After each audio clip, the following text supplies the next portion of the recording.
I'll be honest with you. I've hiked enough trails across the U.S. to know the difference between being watched and being hunted. And what happened to me on the Appalachian Trail in 2021 is the only time in my life I felt the second one. People think the Appalachians are just mountains, old towns, and postcard views. Locals know better. They have rules. Don't whistle after dark. Don't answer your name. And don't look into the trees when you hear breathing. I used to laugh at that, but after what I saw, I won't even drive near that place at night. My first warning. I started my hike near Hot Springs, North Carolina. It was early fall, cold mornings, warm afternoons, and that weird fog that clings to the ground like it's alive. By the second day, something felt wrong.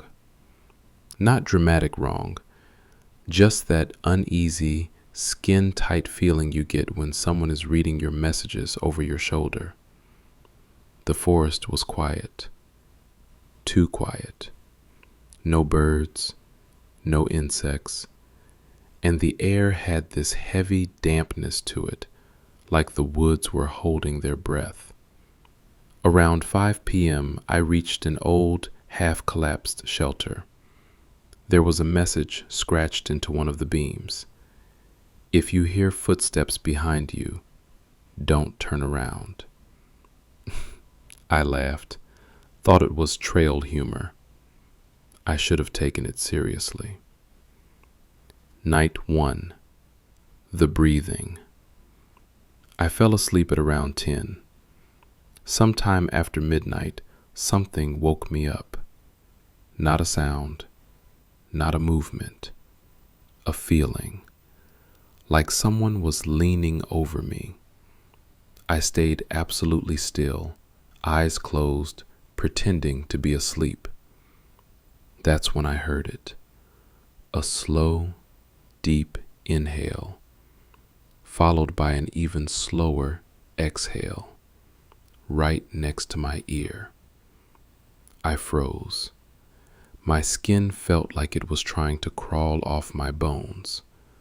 Whatever it was standing over me. I didn't open my eyes. I didn't breathe. I just waited. After a few seconds, that wet, animal-like breathing drifted away, then stopped outside the shelter entrance. I heard one word, whispered in the dark. Not him. My blood turned to ice. Whoever, whatever said that voice wasn't human. It was too low, too stretched, like someone trying to imitate a human, but getting the shape of the words wrong. I stayed awake until sunrise. Day 2. Someone else on the trail. By morning, I packed up and practically ran down the trail. Every few minutes, I caught glimpses of movement between the trees. Not animals. Too tall. Too smooth. At around noon, I ran into a guy named Daniel, mid-30s, beard, big pack.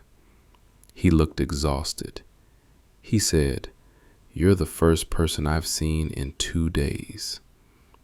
I told him I'd been hearing things. His face tightened. Then he said quietly, "Does it breathe?" I stopped walking. That's when Daniel told me his story. Daniel's story. For the past 2 nights, he'd heard something walking outside his tent. No steps, just gliding and breathing. Always breathing. Then last night, he woke up to someone calling his name from the woods.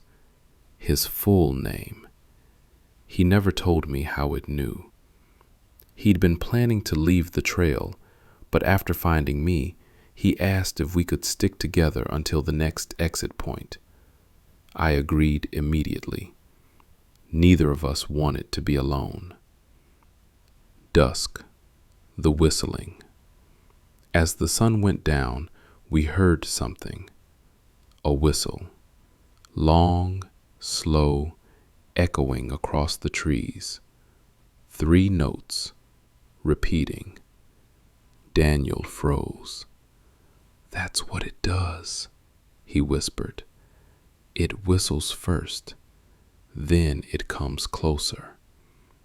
We quickened our pace until the trail became too dark to follow safely. We found another shelter. Old, broken, just 2 wooden beams left standing like gravestones. I didn't want to sleep there. Daniel didn't either, but we had no choice. Night 2. It arrives. We set up inside the ruined structure, backs to a wall that barely existed. Around 1 a.m., a twig snapped. Then another. Then another. Something was circling us. Not walking. Dragging. Daniel mouthed to me, "Do not move." But whatever was outside already knew we were awake. A shadow crossed the moonlight. Tall, thin, too thin. Its limbs didn't bend right. Then it spoke. Soft, wet, and right behind our heads. "Open your eyes." Neither of us moved. The thing exhaled, that same deep, slow, horrible breath I heard the night before. Then it said my name, my full name. "I didn't tell you my name," I whispered to Daniel. "I didn't either," he whispered back. The thing laughed, a long, broken sound like lungs filled with water. Then, just as suddenly as it came, it drifted back into the woods, leaving us shaking until dawn. At sunrise, we packed everything and ran. We didn't even bother eating. We just needed to get off that trail. But the woods weren't letting us leave. The wrong path. Around 10 a.m., we reached a fork that wasn't on the map. Left path, bright, open, and clearly walked recently. Right path, narrow, dark, overgrown, no footprints. We both reached for the left one. Then something whispered from the trees. "Wrong way." We jerked back. The whisper was between us. Daniel grabbed my arm. "It's trying to guide us." "To where?" I asked. He didn't answer. We ignored the whisper and took the left trail. Big mistake. The loop. After 30 minutes, Daniel stopped. He pointed ahead. My heart sank. It was the exact same fork, same fallen log, same broken branch, the same coldness in the air. We hadn't turned around. We had been walking straight. The forest put us back where we started.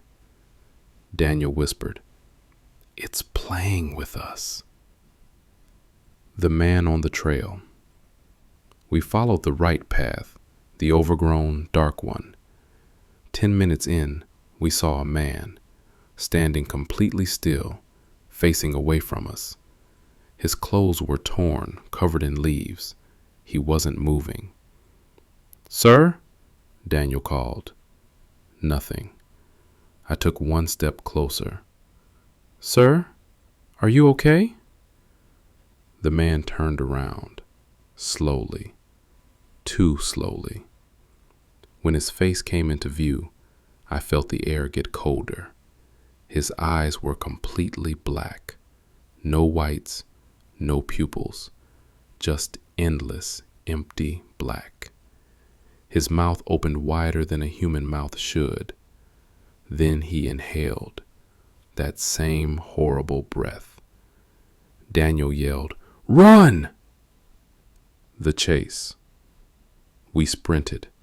Branches whipped our faces. Roots caught our feet. But we didn't stop, because behind us, somewhere in the trees, that thing was chasing us. Not running, gliding, effortless, and whistling those 3 notes again, closer each time. We didn't look back. We didn't breathe. We just ran until our chest burned. Finally, we broke into a clearing with a fire tower in the distance. Civilization. We practically fell up the stairs. Inside the fire tower, Daniel collapsed against the wall. I scanned the woods. Nothing moved. No wind, no birds, just silence. Then the whistling started again. But this time, it wasn't coming from the woods. It was coming from the stairs below us. Slow, patient, rising step by step. Daniel grabbed my arm hard. It followed us. The whistling grew louder. Then came the breathing. Closer, closer. We backed into the far corner of the tower. The breathing reached the top step. Then everything went silent.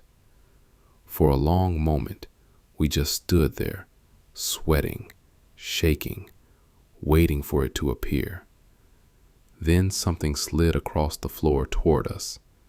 A small object. Daniel picked it up. It was his driver's license. Something had taken it from his pocket hours earlier, and on the back, in dirt and ash, someone had written, "Almost home." The escape. At sunrise, 2 rangers arrived. Apparently someone heard our shouting from miles away. They didn't believe our story, but they escorted us off the trail. Before leaving, one ranger pulled me aside. In a low voice, he said, "You're not the first to see it. Just be glad it let you go." I asked, "What is it?" He looked at the woods like they were listening. "Some folks call it the follower. Doesn't kill you. Doesn't need to. Just picks someone and stays." "Stays for how long?" I asked. He didn't answer. He just said, "If you hear whistling, don't turn around." Epilogue. It's been 2 years. Daniel moved across the country. He won't return my calls. And me? Some nights, always around 3 a.m., I hear 3 soft notes, whistled from somewhere inside my house, always closer than the last time. And then that breathing, right outside my bedroom door, just waiting.